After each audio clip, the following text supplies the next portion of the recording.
저는 우리나라 외환위기 한 30% 정도로 가능성이 있다 이렇게 보고 있습니다. 외환위기는 반복되어 일어납니다. 지금 10개 나라가 IMF 구제금융을 받고 있습니다. 저는 정부가 한계가 있다 이렇게 봅니다. 가장 중요한 지표가 환율이다. 환율이 1,500원, 1,600원 올라가게 되면 우리 원화가 가치가 폭락하게 되고 나라가 파산하는 겁니다.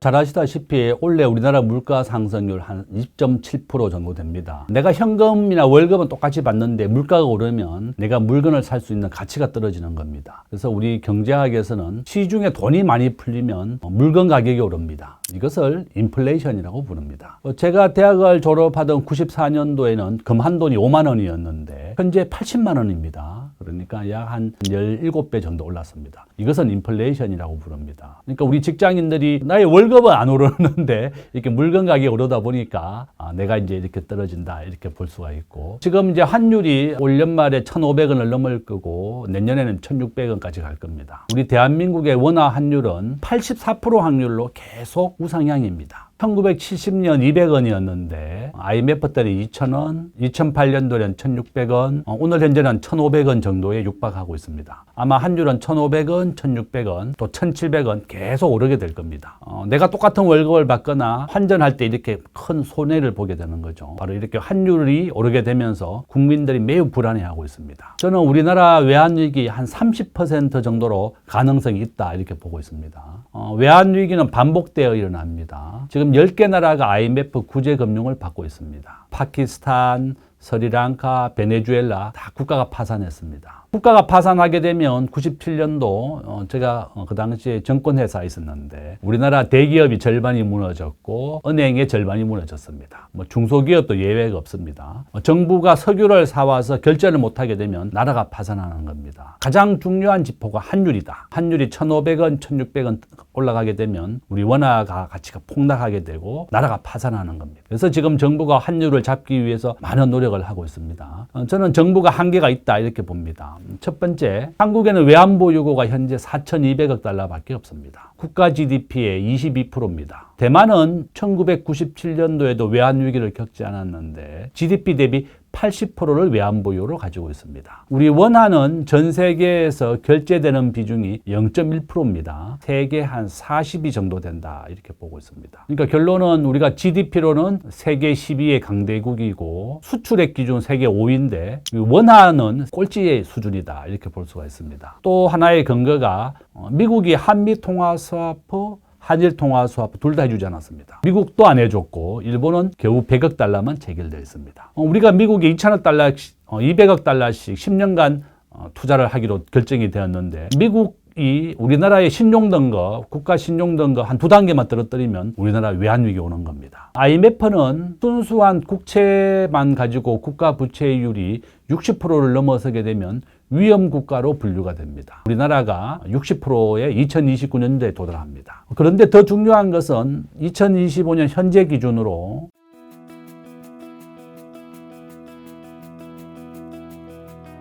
군인연금, 공무원연금, 공기업 부채를 다 포함하면 한국은 국가 부채율이 현재 130% 정도 됩니다. 안심할 수 없는 상황입니다. 결론은 우리 개인들은 가지고 있는 현금을 가급적이면 미국 주식의 90%, 한국 주식의 10% 분산 투자를 해라. 글로벌 주식 비중이 미국이 60%고 한국은 1.5%밖에 안 됩니다. 그래서 미국의 우량한 주식, 한국의 1등 주식, 금을 산다든지 이렇게 달러 자산으로 분산 투자를 해야만 환율이 오를 때 우리가 대비를 할 수가 있습니다. 지금 현재 국민연금은 전체 자산의 700조 가까이가 미국 주식에 투자하고 있고 국내 주식은 한 400조 정도 투자합니다. 국내 주식의 2배 정도로 미국 주식에 투자합니다. 그러니까 정부가 지금 국민연금을 동원해서 환율을 좀 안정시키겠다고 하는데 국민연금은 절대 그렇게 해서는 안 됩니다. 우리나라 국민연금 평균 수익률 지난 10년간 4.5%입니다. 캐나다는 11% 정도 됩니다. 10년 동안. 캐나다는 전체 연금의 85%를 미국 주식에 투자하고 캐나다 주식은 15%밖에 투자하지 않습니다. 정부가 환율이 안정되어 있다 뭐 이렇게 말은 하지만 환율은 지금 1,500원을 향해서 달려가고 있습니다. 앞으로는 국내 주식 하지 마시고 미국 주식 90%, 한국 주식 10%, 뭐 달러라든지 이런 달러 자산에 되는 기본 뭐 ETF도 좋고 미국 ETF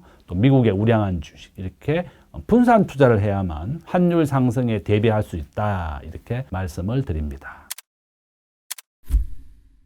미국은 알고 있는 애플, 엔비디아, 마이크로소프트, 구글, 아마존 이런 기업들이 큰데 정보기술, 인공지능에 대해서 정부가 적극적으로 허용을 해줍니다. 창업을 허용해주고 기술을 발전을 허용합니다. 미국은 우버라든지 에어비앤비라든지 이런 기업이 창업이 되고 상장이 되었는데 한국은 아직도 우버가 금지되어 있습니다. 진정한 우버는 자기 집에 있는 자가용을 가지고 택시 영업을 하는 게 우버입니다. 한국에는 택시기사들이 반대를 해서 기존의 택시에다가 우버라고 하는 간판만 달고 다니고 있습니다. 그게 잘못된 거죠. 우리나라는 현재 4차 산업혁명이 다 금지되어 있습니다. 정부가 허락을 해야만 그것은 사업을 할 수가 있어요. 타다도 금지시켜버렸고 에어비앤비, 우버 다 금지시켜버렸습니다. 그러니까 한국은 택시 요금만 한 두 배 정도 올랐고 우버가 전 세계에서 금지된 나라 중에 거의 몇 개 안 되는 나라 중에 우리나라입니다. 호주는 우버를 허용하고 우버가 벌어들인 돈의 10%가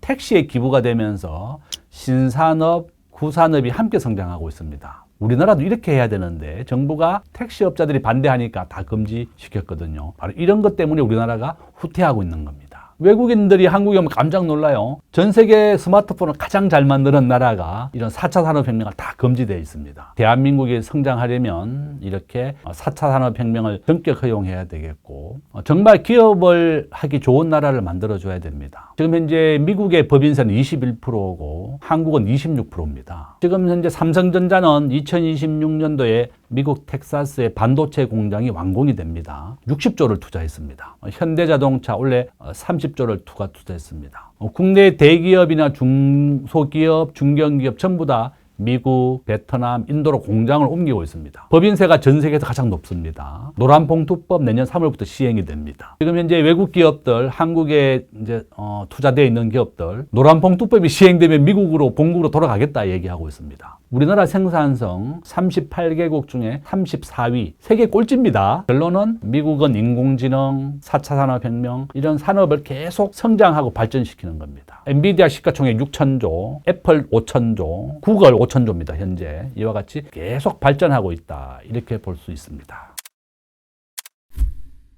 앞에서 얘기한 것처럼 택시기사들을 보호하려고 우버를 금지시킨 겁니다.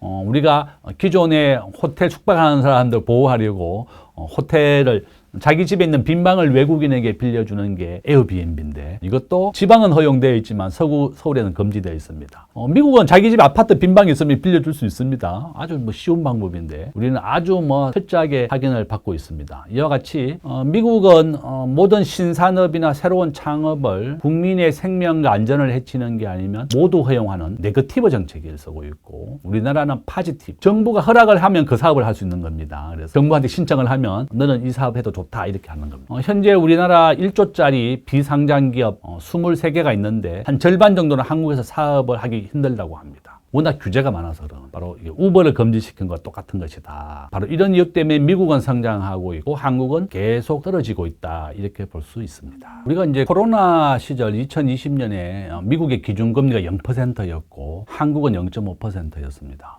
미국은 또 돈을 많이 풀었습니다. 전 세계에다가 달러를 풀어줬습니다. 물가가 10%까지 올랐어요. 미국과 유럽이. 우리나라도 마찬가지였습니다. 그랬더니 이제 미국이 이제 코로나가 극복되고 우리가 예방주사 2번씩 맞고 코로나 극복이 되니까 시중에 너무 돈이 많이 풀렸습니다. 미국은 기준금리, 은행에 대출이 되는 기준금리를 5.5%까지 올렸습니다. 전 세계에 있는 돈을 다 이제 미국에 불러들이는 겁니다. 우리가 은행의 기준금리 예금 이자라고 하는 것을 많이 올리게 되면 사람들이 집에 가지고 있는 것보다 은행 이자를 6%씩 주니까 예금을 맡기게 되는 겁니다. 시중에 있는 돈이 줄어들죠. 그래서 물가가 내리는 겁니다. 그래서 미국이 5.5%까지 기준금리를 올려서 물가를 잡았습니다. 오늘 현재 미국의 기준금리는 한 4.25% 정도 되는데요. 5.5에서 한 1.2% 정도 내린 거죠. 미국의 물가는 현재 2.7%입니다. 우리나라도 2.7%예요. 우리나라도 기준금리를 4.5에서 이제 2.5까지 내렸습니다. 저는 아마 이제 미국이 앞으로 매년 1%씩 기준금리를 내릴 겁니다. 기준금리는 90% 확률로 계속 우하향합니다. 경제라고 하는 것은 항상 긍정적이어야 됩니다. 70%의 긍정이 30%의 부정을 이깁니다. 그래서 항상 우리는 긍정적으로 봐야 되겠고, 미국은 기준금리를 내리게 되면 낮은 금리로 대출을 받아서 사람들이 투자도 하고, 은행 이자가 내리게 되면 마이너스 0.8의 반대의 관계로 주식과 부동산이 오릅니다. 바로 이런 이유 때문에 한국의 부동산이 크게 오르고 있고 주식이 오르고 있는 겁니다. 그러니까 낮은 금리로 대출을 받아서 기업이 투자를 하게 되고, 사람들은 낮은 금리로 대출을 받아서 집을 사고 또 하게 되는 겁니다. 트럼프 대통령이 25년 1월 달에 임을 했는데, 미국의 국민들은 급여의 절반을 집세로 냅니다. 은행 이자로 냅니다. 8% 정도 됩니다. 우리나라보다 2, 3% 더 높아요. 미국 국민들이 8% 이자를 내고 월급의 절반 정도가 집세로 내다 보니까 미국 국민들이 너무 가난해진 겁니다. 그래서 트럼프가 미국을 부자로 만들어 주겠다. 트럼프 대통령은 가장 원하는 게 미국의 일자리를 만들고 전 세계 모든 기업이 미국에 와서 공장을 지으라는 겁니다. 그래서 우리나라가 계속 미국에 공장을 짓고 있는 겁니다. 요점은 트럼프 대통령은 앞으로 매년 1%씩 기준금리를 내립니다. 지금 현재 4.5%, 내년에는 3.5, 2.5, 1.5까지 내릴 거예요. 대통령 임기가 끝나는 2029년까지 저는 매년 1%씩 내릴 것이다. 반대로 주가는 이제 오르게 되는 겁니다. 부동산도 오르게 되는 겁니다. 그래서 저는 우리나라도 앞으로 따라서 내리게 됩니다.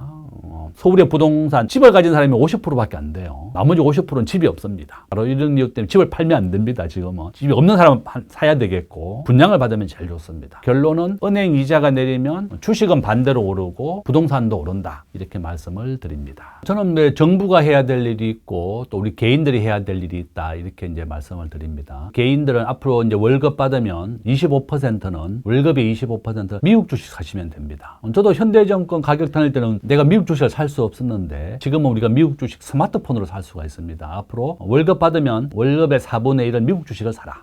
미국의 1등 주식 사시면 됩니다. 엔비디아입니다. 2등은 애플, 3위는 구글입니다. 저는 엔비디아를 사라는 게 아니라 시가총액 1등을 사라는 겁니다. 작년에 우리나라에서 60개의 기업이 부도가 났습니다. 3,000개 중에 60개가 부도가 났어요. 그래서 주식은 아무거나 사면 휴지가 되는 겁니다. 9대1로 분산 투자를 해서 90%는 미국의 1등 주식, 엔비디아고 10%는 한국의 삼성전자입니다. 그래서 결론은 환율은 계속 오른다. 앞에서 제가 외환보유고가 우리 부족하다 그래요. 공화스와프도 없다 그랬습니다. 외환위기가 와서는 안 되겠지만 만약에 외환위기 오면 환율은 2,000원을 넘을 겁니다. 이와 같이 달러 자산으로 분산 투자를 해야만 환율 상승에 대비가 된다, 이렇게 말씀을 드립니다.